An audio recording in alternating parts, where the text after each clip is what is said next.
This astonishing creature possesses a remarkable ability to glide effortlessly through the forest canopy, covering impressive distances with its specialized skin flaps. Meet the Culogo, also known as the flying lemur.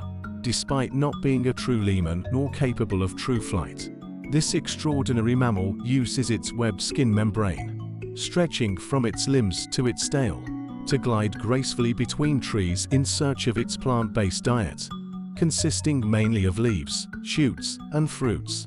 Interestingly, the Culogo has an exceptionally long tongue, which aids in its feeding process by allowing it to extract nectar from flowers.